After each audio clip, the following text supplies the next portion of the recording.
Okay, time to critique and review NuJam. I have played this game, I think, just once on my channel. Fun fact: this is not my original. This is not my replacement original, and I say that because I used to have an original as a kid, but it got lost to the ravages of time. This is my replacement.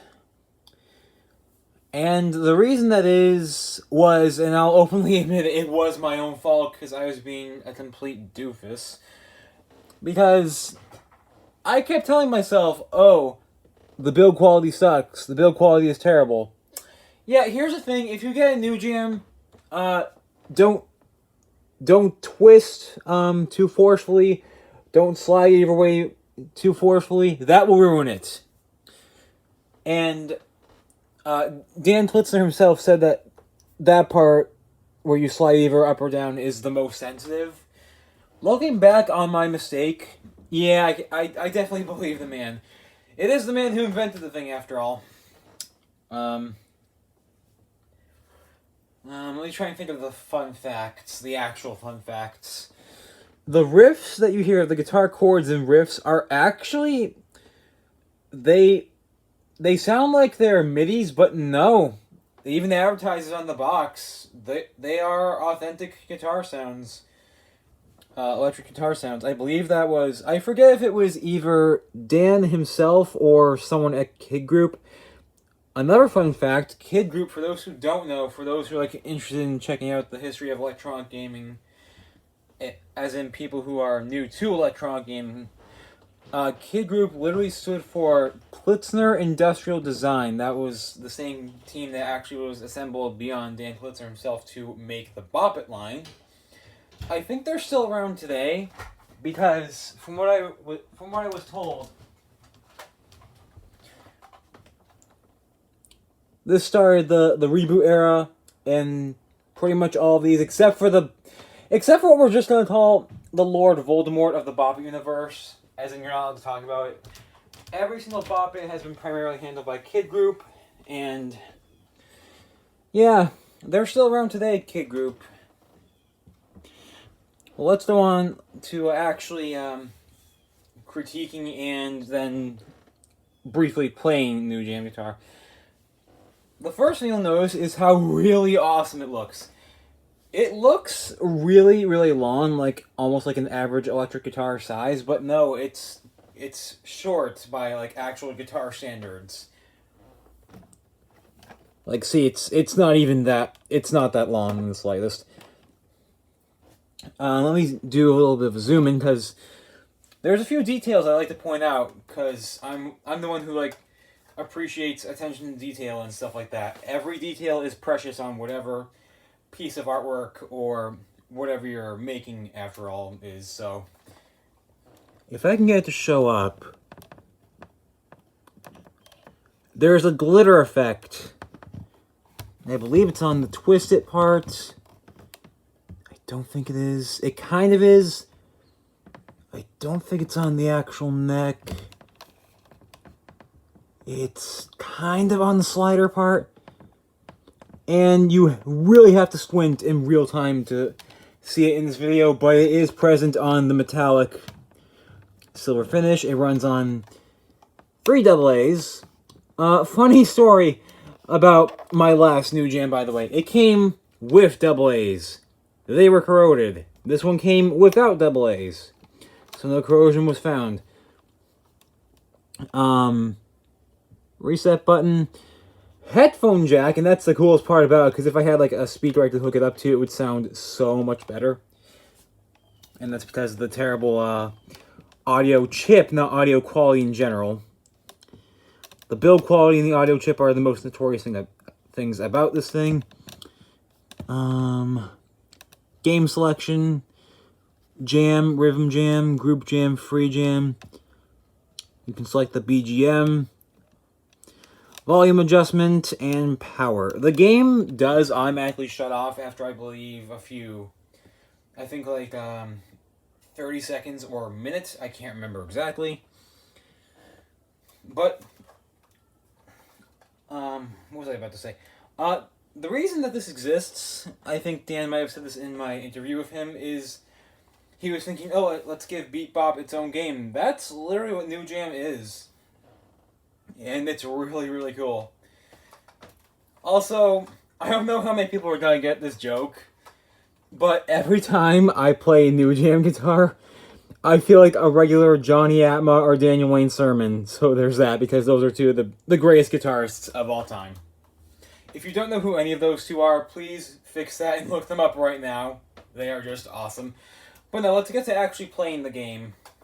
I don't want to do Rhythm Jam because it's too predictable. Group Jam is that game's version of Pass It. I believe it says who's next, and it gives you like a brief window of opportunity to actually pass it to the next player. And Free Jam is literally what it sounds like. It's just freestyle. So here we go. If I make it to double time, oh yeah, that's another thing I forgot to mention. Double time. If you make it to double time again with the slider, do not do what I did and be a complete moron and like actually slide really hard. You want to be as gentle as possible with this thing. Anyway, let's actually play the game.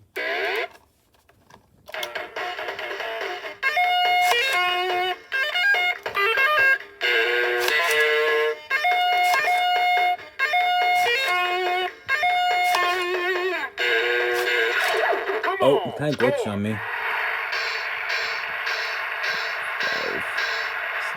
I'll try that again. Oh, that hurts. Come on. That was my fault. Let me dim the lights a little bit. That'll probably help, because the lights are better in darkness, I guess.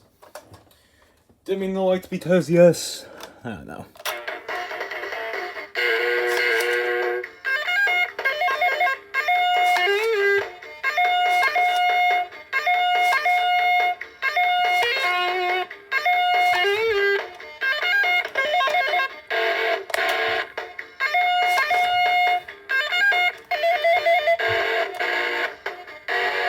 First pitch.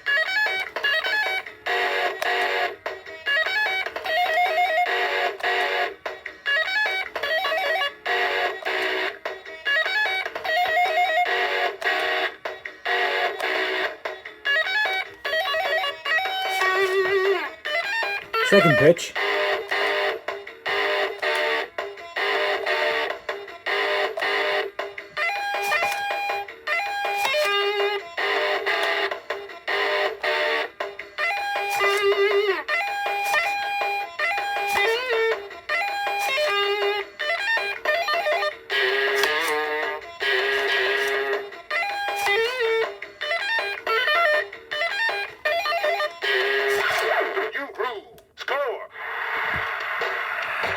If you heard that, that was not my fault. That is the audio chip's fault. I actually screwed up on purpose because I want to show off Rhythm Jam. I mean, despite how predictable it can be. And this is, you know, a full decade before Bop-It Beats came out. Which, by the way, said this before, I will say it again. Bop-It Beats, can't play it on camera anymore because of copyright. Rhythm Jam! But it's basically the same thing as DJ on Bop-It Beats. It gives you a preset pattern, and then it'll say, go! I'll do that now. Go!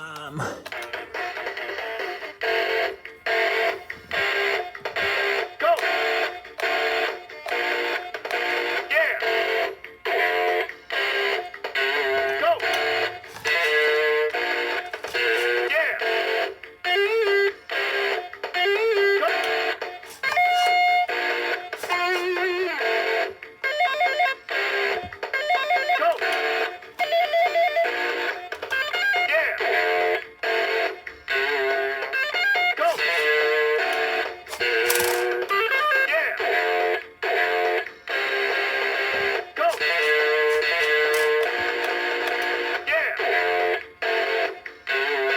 Go! That was on purpose.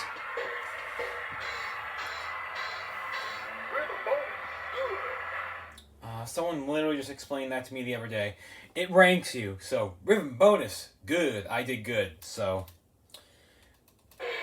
before I wrap up this video, one really interesting thing about NuJam is I can't, other than the protos that Dan Plitzner showed in my interview with him, which, yes, I keep having to bring that up for reference material, he actually did show a fully functional proto of one of, if not the first build of NuJam. You want to know what's actually funny and interesting about that? That played just like Guitar Hero in 2002 before Guitar Hero came out. Not a lot of people actually know that because I don't think a lot of people have even watched my interview. But, yeah, that's actually pretty interesting if you look into it because that was a few years before Guitar Hero actually came out. So, hey, the more you know. Well, yeah, thought I'd make this little video, and I hope you enjoyed. This is Earthworm Gemini 4, signing out.